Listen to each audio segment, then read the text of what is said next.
Assalamu alaikum. Hello and welcome to another episode of Care Across Cultures with me, your host Mirban Hussain. You're listening to us on Link FM 96.7. Our studio hotline is 0114 261 8181. And if you'd like to send us a WhatsApp message, the number is 07939 849 339. In today's programme, we will be discussing mental health. Mental health in South Asian communities. The moment when silence becomes suffering, and how communities can create spaces for healing and support. Just to make you aware that all the views and opinions expressed on the programme belong to me and my guests and are not necessarily those of Link FM or of the organisations that we may represent. So today I'm joined by two very important guests. Both are called Mohammed, so a bit of an issue, but one of them said that I can address him as Mohammed and the other one I can address him as Hajji Mohammed. So, the first Mohammed will be sharing his personal journey with mental health, and we will be doing that for the first part of the programme, and then after the commercial break we will be talking to Hajji Mohammed, who is a community mental health campaigner working to support South Asian men with their mental health journey. Welcome to you both. Hello Mohammed and hello Hajji Mohammed. Walaikum salam. Are you both okay?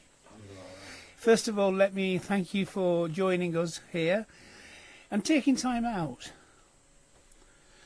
of your daily life. So I'm going to go straight to you, Mohammed number one. Yeah? Yes, brother. Thank you for being brave enough to share your story.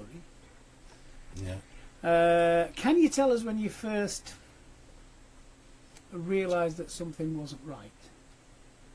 I think it creeps up on you over time. Mm-hmm.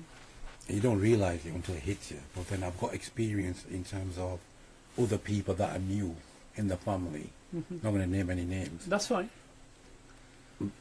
Who have experienced those issues of mental health in the community or personal mental health issues. Mm-hmm. And then because I was looking after them, I got to know a little bit more about it. Then when it started hitting me, Mm-hmm. then I realised a little bit earlier and realised I need to get some help. Mm-hmm. So what were those early signs then that you personally had? Well, they say that when you help other people with a certain issue, you Mm-hmm. may end up with those issues yourself because of stress or Okay. working too hard. Mm-hmm. So is that because you were caring for someone with mental health issues? Caring, yeah. Was that a friend, a family member? And that was a family member? Yeah, a few family members. Yeah. A few family members? Yeah. Okay. So, so you were caring and looking after your family members? Yeah. Who were they diagnosed with Yes, with they had. mental illness? They were diagnosed because of certain issues that they were going through, Okay. and then they ended up on medication, Yes. and then which led to hospital, Okay. inpatient treatment, Inpatient treatment. Yes. and that took several months and years, Mm-hmm. in and out, Okay. support from the family, and obviously when they were in hospital, and then over time they came out, but stayed out longer, and then went back into family and society, which takes time. Okay. So, if you don't mind sharing, Yeah. how long was that period from when they were first diagnosed to when they sort of Got better. got better, I suppose? As in myself or the family members? No, the family members. Oof. About 20 years. About 20 years? 20 years. Okay. A long time. Very long time. And in those 20 years, yeah. you were caring for those family members. Yeah. Okay. And then, so were you working as well at that time then? Yeah, I was working at that You time. were full-time yeah, job? Yeah, full-time job, yeah. What job did you have, if you don't mind my sharing? What did you do? I had various work. I've been to studying, so I was studying. You were studying at And first? then we had a family business, Okay. so we're helping out with that. Okay. And then, obviously, the family members started suffering Mhm. mental health issues. Yeah. And then I was working, because I finished my studies, I got a job. Right. So I did various jobs in terms of graduate jobs. So I did marketing, Okay. and I did recruitment, Right. and I worked in contact centres. So I was doing those three Okay. while I was helping and While supporting you the were family. helping. Yeah, So this sort of working, yeah, living your own life, yeah. and It kind of takes it Caring. over, so that's what happened. because what happens is when that person's not well, they're going to ring you, or they'll go missing, or you need to take them to the doctors on a regular basis. Appointments, yeah. Yes. So, and then they have to see psychologists, counsellors, social workers, Yeah. general GP services. Mm. So appointments with mental health nurse, or appointments with, if they've got physical problems, like a physio or them kind of things. Okay. Then when they end up in hospital, obviously, you leave it to the hospital staff, but then you still have to go and visit them every day, Yes. provide them with food and food and drink, Drink, yeah. cigarettes, Yeah. mainly smoke, Yeah. things like that. But you obviously want to go and visit them and then keep in touch Yes. and work with the nurses and doctors, And then that see how they're getting on and stuff. and If they then, need any support. and then that has an impact on you because Oh yeah, because it takes a when lot of you're- time yeah. out. And then Yeah. when you're working and holding down a job, Yeah. which is 9 to 5 Yeah. at that time, Yeah. sometimes you have to leave work. Yeah. So then it affects your work, Hmm. because obviously you're taking on caring responsibility during work time. So what about night time then? You know, in terms of Well, when they were at home or in the hospital. no, when they were at home. Or night time, let's say you've been to work, you come back, you've done your appointments, whatever. Yes. Then you just keep an eye on them at home, Yeah. as in you stay with them, keep an eye on them, And and then- make sure they take the medication. Yes. Make And sure you've then got the- activities with them, Yes. like Yeah. find out, because every person's different. Yes. Of course. From my experience from family members, because they were different age groups, Hmm. different, as with other friends I got to know what these issues, Hmm. they had different hobbies and interests. So you have to find some way of communicating and getting on and working together. Yes. But with family members, it's more easy because they're your family members. You know them very well. You know them very well. You know them better than the doctors and nurses. So, I mean, one of the things that I'm getting from what you're saying to Yeah. me is that there's often pressure, isn't there, in communities to stay strong and not to show weakness. Yeah, especially when you're men. Is that something that Yeah, you came especially when across? you're men, because the people I dealt with were mainly men. Right. Asian, Muslim background. Okay. And was that? I want to know a little bit more about you Yeah, go on. in terms of the staying strong, because You have to be headstrong, yeah, Yes. positive, because you were saying that because you're supporting someone else. you're or- supporting someone else. so you haven't got and- time to think about yourself. And then obviously you mentioned stress right at the beginning. Yeah, didn't you? stress. It needs to stress because you're dealing with work, you got family stuff, dealing with like bills or work or other things that are going on in the house. Like if you're doing any, usual stuff you Yes. do at home, Yeah. fixing things or whatever. Yeah. Then that obviously that takes time as well, organisation. And then when you're dealing with your own life, that Yes. gets put on hold. So Your career gets put on hold. It affects your work, it affects your family situation, your brothers and sisters, parents, cousins, relationship with your neighbours, relationship with the community. did you speak out about this? That what you were going through? To caring who? To your family? To anybody? Not really. You didn't. You just got on with it. Yeah. Because you thought, Yeah. I think it was seen as something that you would do because if someone is ill and needs support as a family member, coming from that culture and religion, you would just do it. Right. Okay. So was it? Did you ever want to speak up about what I you were spoke to going? the people I looking after, Yeah. spoke to them about it, Mhm. about how they were feeling and how to help them. But then also talking to them about, oh look, what I have to do for you kind of thing. but not as much more about their needs than mine. No, I'm more interested in Yeah. because this is we've got a background of Yeah. your journey, Yeah. how it sort of started. But Yeah. then I'm wanting to more understand in terms of you Yeah, definitely, yeah. and how that affected you. So it potentially started off with having to care for, Family members. Yeah. and not just having to, but wanting to as well. Oh, yeah, definitely, yeah. Wanting to care for. When you see your family member. member not well, then you want to help them, don't you? Yes, It could be anything, mental health, or it could be it could be. other issues like health, Yes. you know, a heart attack or Mhm. cancer or something. So, but that's different to mental health. So, what made you finally decide to seek help for yourself, and when? Because obviously, when you get to a stage where you can't cope You can't cope. and you realise it's affecting your life in terms of you're having the same symptoms of what they described to you, Right. you're having the same similar issues, Mhm. then you're going to go out there and try and get some support for yourself. Right. So, what kind of symptoms were we talking about? Just mention I think it what just happened. it comes up, like I said earlier, creeps up on you, so Creeps up on you. takes over your life, and then you will slowly have a lot of anxiety, stress, Right. which will lead to depression. Mm. Then you find it difficult doing your own things. Then you can't support other people. Right. Then you can't go have a job. Yes. So it affects your work. But it doesn't happen just like that suddenly. It just happens over time. Just the way the family members had it over time, but they didn't realize what it was. And we wouldn't realize what it was because we never experienced it before. Right. You know. Okay. But then obviously you speak to your GP, don't you make an appointment, go see them. Right. Then they talk to you about how you're feeling, and you fill forms, you know, ask questions like we're doing now. Mhm. But they're experts, so they ask you certain questions about your mood or what you're eating, like are you sleeping, what do you do with your time, like do you go out, do you work, you know, do you watch TV, do you read, you know, questions like that. So then they can work out, you know, how are you feeling, or what do you get up to and things. So you went to your GP. Yeah, and then obviously you And, speak to them, and then they say, all right, yeah, you're having these issues, this is basically you're depressed, Yeah. mental health, Mm. and then you explain to them about the issues that you've been. So how did that affect you when your GP said to you that, you know, you've got depression? How did that make you feel? I don't know. I thought it was just something that you think it wouldn't happen to you Right. Okay. because you don't see it coming. Like I said, it creeps up on you Yeah. because it's like dealing with someone with a heart attack or cancer, and then you end up with a heart attack or cancer. Yes. But then these things happen, don't they? So once we deal with a GP, then obviously you take medication for a while and see if you get better, and then you have regular appointments. Yes.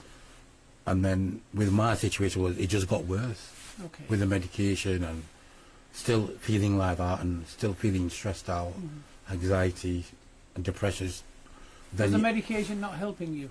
no, because when they told me about the medication, they said it takes time. Right. It's not, because obviously I knew about my family members that they're on medication, different medication, and that takes time for that to work. It's when you don't take medication, Right. you have then you have different issues. Right. But even with medication, it takes time for It's it to... a long journey. Long journey, definitely a long Okay. journey. So apart from the medication, did Yeah. you access any other support services or anything? No, just GP medication, and then because it got worse, I ended up going to the hospital on voluntary. Voluntarily you went. Yeah. You chose to go. What made you choose to go to the hospital? Because they said, look, you tried at home, and basically you just sat in your room. Yes. You're not doing anything, and it's not going to get better. Because the doctors only see you once every couple of weeks or whatever, and then you go and speak to them, Yes. and they'll find out what you've been doing, and you take any medication. Then obviously after a couple of weeks, couple of months, they're going to think, well, it doesn't really seem like it's doing a positive thing. Right. So then what they do when you go to the hospital, they actually can see you 24 hours a day. They can. Monitor you. They can watch you. They can see your behaviour. They look for things that you wouldn't look for yourself. Yes. So that takes time. Well, it was either going voluntarily or something happens and then you end up going there by force. Involuntarily. Involuntary. And as you know, you can get sectioned and, Yes. and other things. So tell me what is a section, because for our audience, what is a mental health section? Well, basically what happens is if you're diagnosed with a mental health problem and then you have, obviously it's a psychological internal matter, but then when it starts affecting other people, Right. like the people that care for you, like let's say whoever's looking after you, and you're affecting their life, or you're verbally or physically, then it affects them, and then it affects other people in this community, and then obviously the doctors will take action and So is that put you the- under section. I just want to help help me understand. When you say affecting other people, Yeah. is that a negative? Yeah, Is it because obviously- a negative impact. Yeah, because if you start verbally Yeah. abusing Yeah. Right. other people because of your own psychological issues, Yeah. then it affects other people verbally. And then if you get physical with people, Yeah. then obviously what happens when you normally have a physical Yeah. situation with two people or whatever? Right. Obviously the police get involved. Mhm. Then they want to find out what happened, why, and then Okay. when they realise that, oh yeah, he's got mental health issues, then Have you ever been sectioned? no, I'm not in No, section. but you sought help voluntarily. Yeah, yeah, because that's and so that's yeah. something that you can do yourself. So I would advise that's the best option. Okay, so we haven't got much time left, Yeah. and I'm wanting to know, where are you now in your mental health journey? A lot better, positive. Hmm. It took a long time. How Yeah. long? Same, about between 10 to 20 years. Okay, a long time. Long time, yeah. It takes a long time. It takes a long But time. alhamdulillah, I was only in the hospital for a couple of months.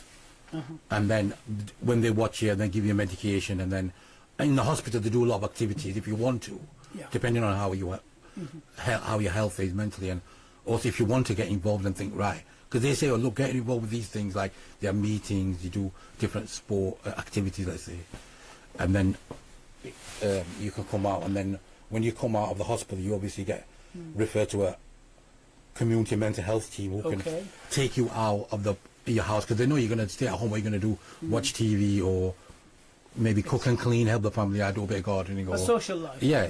So what they do, they take you out to activities that you're interested in. Like I used to go swimming and snooker and play football, and just wanted to get back into things that I enjoyed, Okay. you know, to Okay. benefit you mentally and physically. So, what would you say helped you the most? I think a variety of ways is support from the family, as in Support. family members talking to you, sorting your things out, like your accommodation, cleaning, benefits, or That kind money, of or stuff, yeah. bills, the things you would normally do yourself. Then you've got people who you can talk to in your family, like, you know, talk about your personal Yes, issues, yeah. because they know you very well. Then your friends, obviously, because they can talk to you on the phone, or you can go meet them for something to eat or something, go out. And then obviously the outreach team from the doctors, Yeah. and then you have to do it yourself as well. You have You to get can. out, because you can't rely on your family and friends and Yeah. the outreach, because they can only support you for so long in a day. Yes. Then you'll have to start going out yourself, or start doing things. Oh, what shall I do? You can start doing, there's a lot of activities you can do on your own, you know, like studying, or going online, using social media, or getting involved with groups, activities. What I'm really interested in wanting to know is that what made you Yeah, go out and do these things? because I didn't want to sit at home and do nothing, You didn't want to sit home and do because I knew from my experience and the people I supported, that. Right. even though they had different issues, because they weren't that want to do any activities, or as with me, I wanted to do activities. Then when I realized in the hospital I did activities, yeah, it was helping me. It was helping. So then when I came out, I thought, right, I need to do more activities.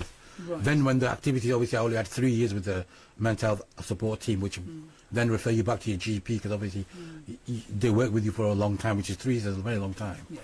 And then you've got your medication to still take.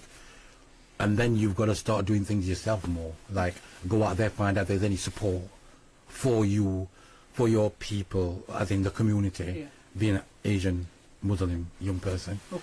that kind of thing. So then I started going to other groups. Right. Okay. So, what would you tell other men who may be listening today? I would say you definitely need to speak. That's the biggest thing. You need to speak out about it. Speak out. Talk about your feelings, but talk about your feelings to, like I did with my family members and friends. Yeah. And then obviously there's support groups out there, as in your GP, the hospital, they've got support services. Even when you come out, there's support services. All right, they're not going to be there every single day, 24 hours a day. But you have got other support services available, like online on social media. Like now you've got Facebook, you can have Instagram, you know, them kind of stuff. You can have contact with people that you don't know where they are, but they'll have them kind of issues. There's groups online, and you can talk to them, or you can go and find groups like I did, find groups like different groups in the community that could support you. So that sort of nicely leads me on to the next half of the program, which we'll come to later. Yeah. So I think there's a need for groups, and there's a definitely need for us as Asian Muslim young people to talk about it, but we need a group for ourselves, for support, because when I went through it, and the family members I cared for, obviously the family members got support from myself, but then I experienced those issues. But then when I was looking for support, obviously online, which was further down, but when I was looking for support groups, as in for Asian person, there wasn't anything there. So that's what I want to do. So that's led you on to definitely setting up a specific group for Asian young people, men, yeah. Over the age of 18. Yeah, over the age of 18. Okay. Because I went through that experience and realised, I can go to the sport groups, but what about other people at my age or younger who might not want to, find it difficult to find or to go to or connect to them kind of people. Who may not have the confidence that you have. Yeah, maybe the confidence or self. Yeah, the strong. You have to have a strong mindset, and you got to have that. You want to go and find these issues. You want to go and find out these activities. But then, even if you want to, or you may be confident, there might not be nothing out there. When there's nothing out there, then you have to do something about it. So we'll be talking a little bit more about that in our next section. Definitely, yeah. If you've just joined us, you are listening to Care Across Cultures on Link FM with me, your host, Mirvan Hussain. I've just been speaking to Mohammed, who shared an amazing and quite an emotional personal story of his mental health. How he started off caring for family members, and then eventually he himself was diagnosed with a mental illness, and he's been on a long journey of 10-15 years. I'll be picking this back up in the second half of our session. We're just going into a short commercial break. We'll back soon. Welcome back to Care Across Cultures with me, your host, Mirvan Hussain. You are listening to us on Link FM 96.7. If you'd like to join the conversation, please call us on 0114 261 8181. Or if you'd like to send us a text message on WhatsApp, it's 079 398 49339. Welcome back to the programme. We've had quite a personal story from Mohammed, number one. Very emotional. I'm still trying to understand some of the impacts that Mohammed's been through. When we left the first section, Mohammed spoke about where he is now in the personal mental health journey, and he spoke about setting up a group, a mental health support group for South Asian men, Muslims, Pakistanis over the age of 18, because based on what he said, there wasn't a group that could accommodate his needs during his journey. So, Hajji Mohammed, welcome to the show. I'm sorry that we've not been able to speak to you for the first half hour of the programme, but you're a campaigner on mental health in the local community in Rotherham. So why is this issue so critical for South Asian men? For the BAME community, it's because of the sheer numbers of Asian men of whatever colour having problems mentally and not being able to find the support or access the support. In the general community, it's roughly about 1 in 4 men will have some kind of mental problem. For Asian community, it's 1 in 3. Okay. And this is partly to do with everything's more restricted, access to those services are less, they're not able to access them as frequently as the wider community. And for us, what we're trying to do is enable people to access those services, but also help them, give them a helping hand, so to speak, throughout this journey of their mental health in order to get them where they are to a much, much better position. So I just want to ask you to clarify a few things for me. You said there's you shared some figures for me, 1 in 4 for the wider community, but 1 in 3 for Asian men? Yes. Okay. In terms of Roughly. mental health, roughly. Okay. And then you said something about, they find it difficult to access services. Yeah. Okay. What are some of those challenges that they come Yeah. across? Yeah. Is it a service provision one, or is it something to do with a personal journey that they have? Multiple. It's the things of personally in the Asian community we find it very, very hard to ask for help. Okay. And physical, that's a bit easier for some people to actually access. But when it comes to mental health, it's a very, very taboo subject. Okay. And because of that, it's not. And then it's the family as well. And the culture is, if you have a problem, deal with it yourselves. Don't then go opening this out to other people. Okay.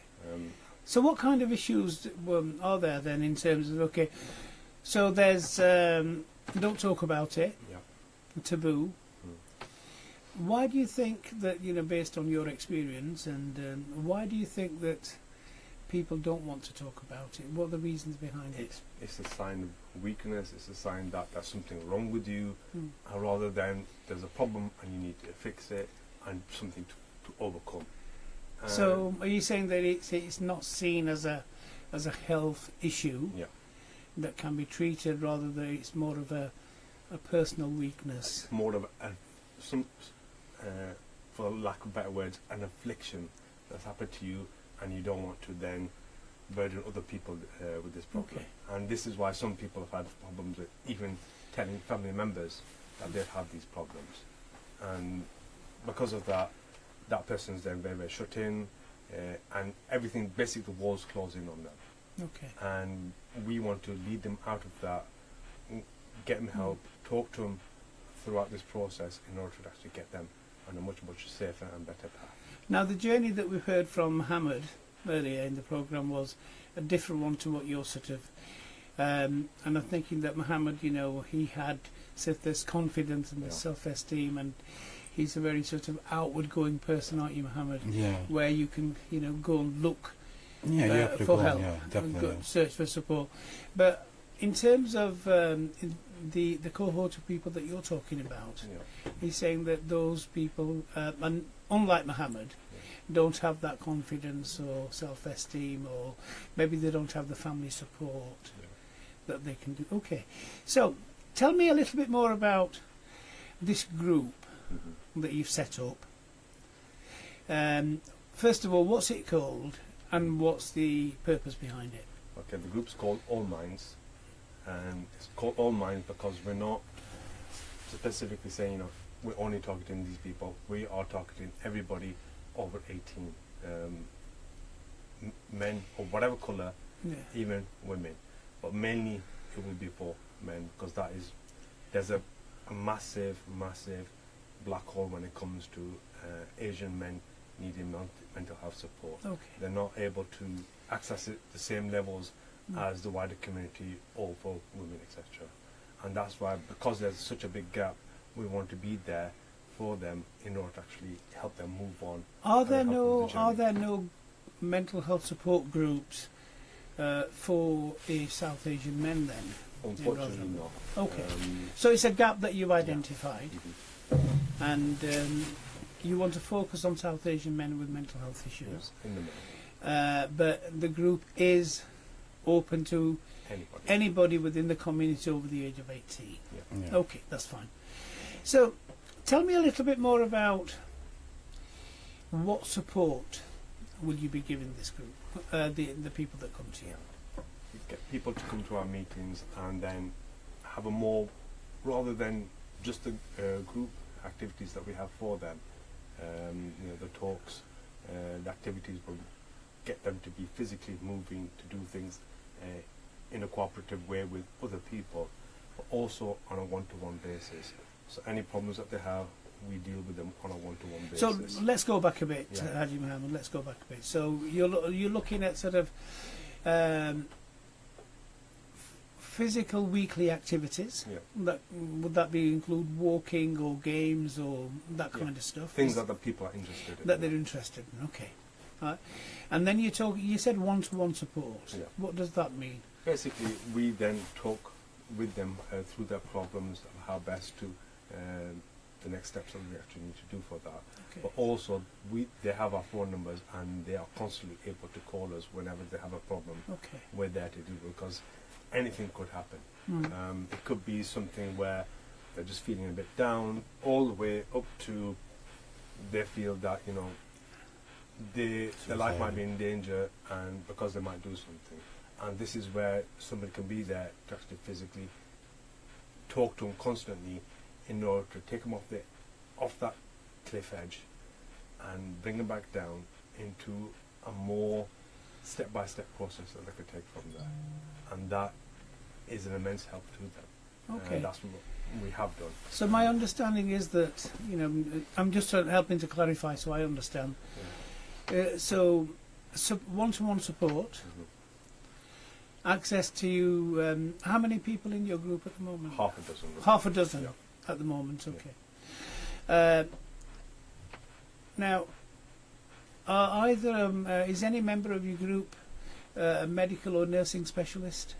We have some education, but in terms of medical, no. No. Okay. Okay. Not So I'm really, just trying to understand that. Yeah.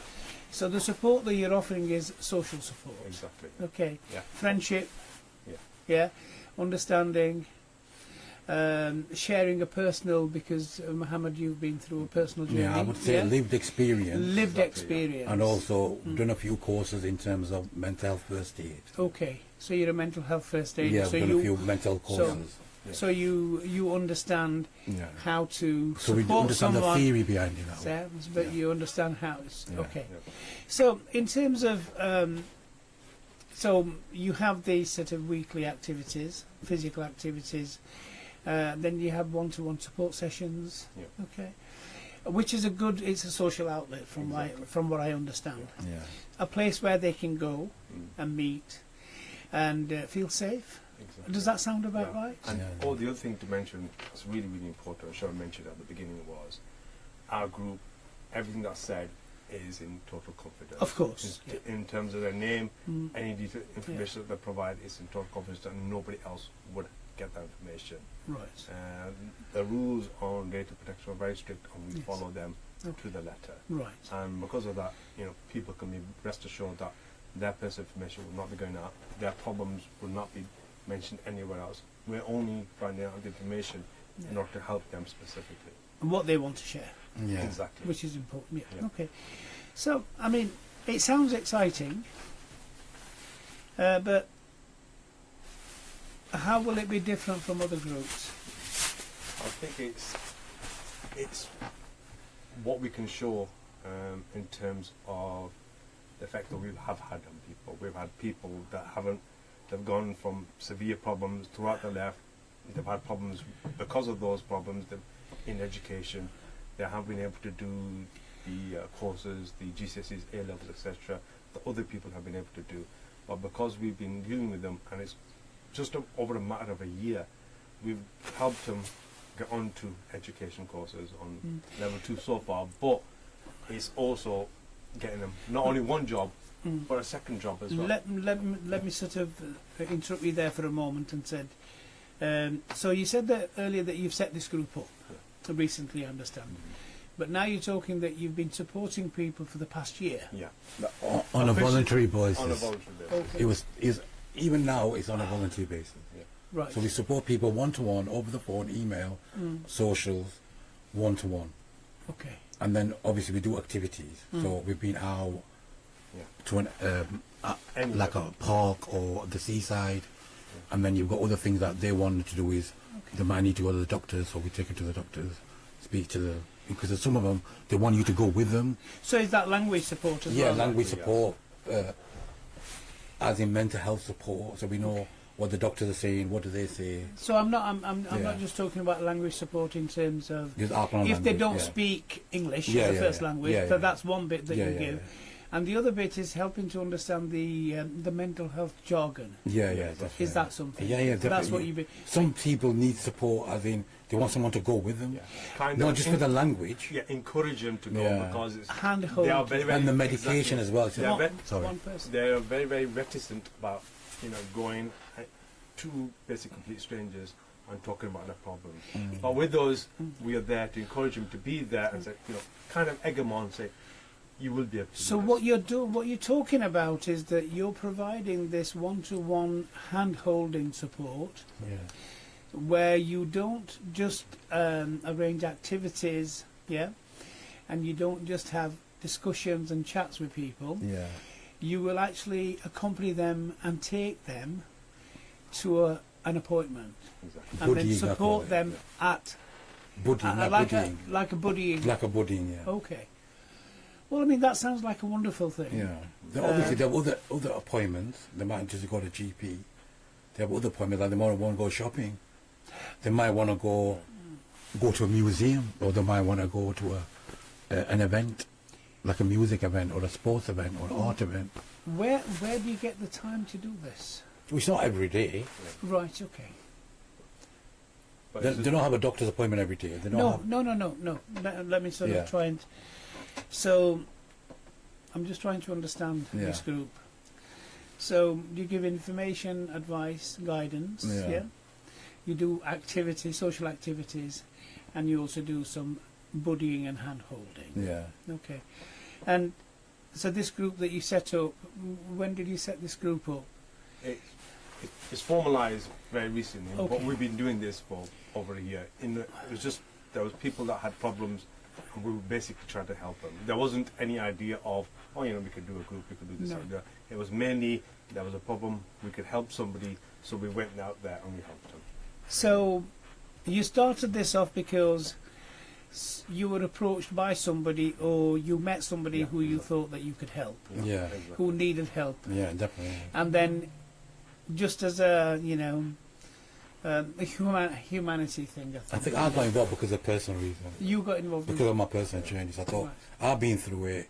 I met someone who was experiencing it at that early stage where I was 20 years ago, whatever, Right. or the family member, and I can see them having serious issues. So what we can do is we can get involved now, Yeah. and hopefully they don't have to go through what I go through. Okay.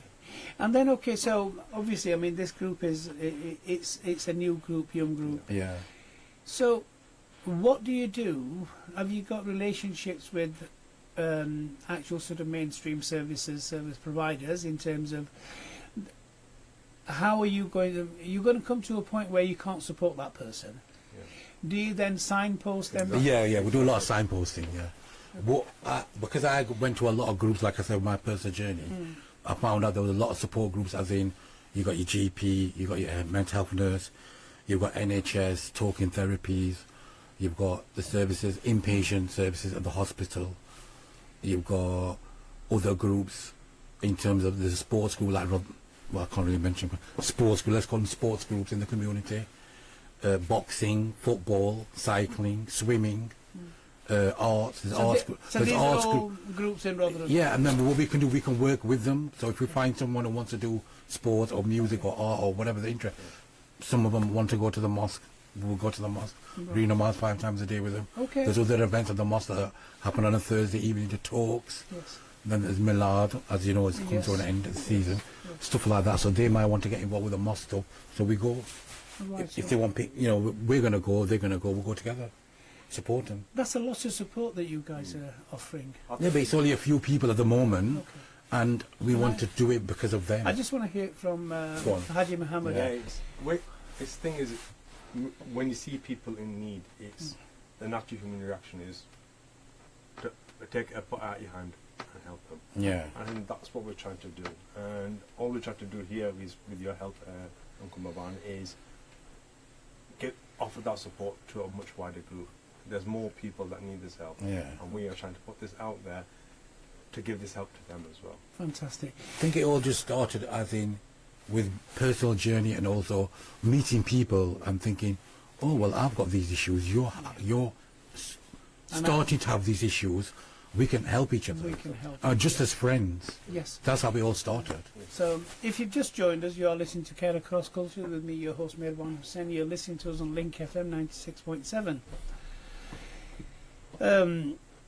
A wonderful conversation with two wonderful people from the local community in Rotherham. Both called Mohammed, so it's making it a bit difficult for me this morning. Both called Mohammed. Mohammed shared his personal journey of mental health. Yeah. And Hajji Mohammed spoke in depth about this support group that they've set up, but the support group came about because of they've been supporting people as neighbours, as community members for the past year. And out of that support, a gap was identified, and now they've set up the support group, and we wish them well. The support group is called All Minds. It's open to everyone over the age of 18 who lives in Rotherham, or is it Sheffield as well? We were trying to break out into South Yorkshire, but I think originally at the moment we're in Rotherham. But if anybody from anywhere wants to get involved, let us know. So specifically focusing on Rotherham at the moment. Yeah. But if you live in South Yorkshire, and I will be sharing their contact details in a moment, you can reach out to them and they will support you in the best way that they can. Yeah. Now, Hajji Mohammed, I want to, if someone's listening and wants to join your group or needs more support, yeah, what should they do right now? It's an email address is allmindsuk@gmail.com. Send us an email. The phone number is 07834 190 786. Just either text, WhatsApp, or give me a call, and we can arrange something for you. So if you just repeat those details again for me, please. Email address allmindsuk@gmail.com. Phone number 07834 190 786. And that one you can either text, WhatsApp, or give me a call. Fantastic. Email us, yeah. No, thank you so much. So We'll pick it up. yeah, I will share that on my Facebook page as well, those details for anyone wanting to know. Mohammed, I'm wanting to ask you now Yeah. that final message for anyone who's listening out there. What would you like to say to them? I would say, speak up. Don't be silent. Doesn't matter how hard it is, how bad it is. It can always get better. Inshallah. Inshallah. And get involved. Now Yeah. you've got something locally, get involved. Thank you. Thank you for that. Yeah. Hajji Mohammed, the same thing again for you in terms of, and I want you to sort of focus more on this group, yeah, or any message that you'd like to give. I think we're there to help you. There's no point in just having to deal with these problems by yourself. We are there for you. Just reach out, talk to us, and we will definitely be able to help you, just as we helped so many others beforehand. That's great. Thank you so much. I want to really thank both the Mohammeds today. Mohammed, for your courage and bravery in talking about mental illness and your personal mental health journey, because it's not an easy thing to talk about and share. I know, but I think it's an issue that needs to we need to bring it out in our community. That's great. If Thank you go to other areas in the UK, it is a bit more, Yeah. but now we definitely need to bring it here, and it needs to come out. And Hajji Mohammed, I want to thank you for your, the vital work that you're doing in setting up this group, and wish you all success. So mental health is a huge issue for lots and lots of communities. We've been talking to both the Mohammeds about specific issues within South Asian men, specifically Muslim Pakistani men, and there are lots and lots of issues in terms of recognition of mental illness, stigmas, misconceptions. There are cultural and religious considerations that everybody has to look at, and some challenges in terms of if English is not your first language, that proves difficult. What I'm hoping now is that there are All Minds is not the only support group out there. It's a new group, a very exciting group, but there are lots and lots of support groups, services for mental health in every town and city. What I do suggest is that whenever anyone has any issues, your first port of call is always your GP. That's the first person you have to go and see. Definitely, I agree. And then from the GP, they will then be best placed to advise you where to go, and then you can access other support services. So you've been listening to me, Medvan Hussain, on Care Across Cultures. Today we talked about the moments when silence becomes suffering, and in the case of Mohammed number 1, his suffering did not become silence. He became very active and worked hard with access services and did a lot of stuff, to make sure that he could improve his mental health journey. But a vital thing that I'd like you to remember is that please remember that you are not alone. In this mental health journey, you are not alone. There are lots and lots of support services out there that you can access. You've been listening to Care Across Cultures. Until next week, Allah Hafiz.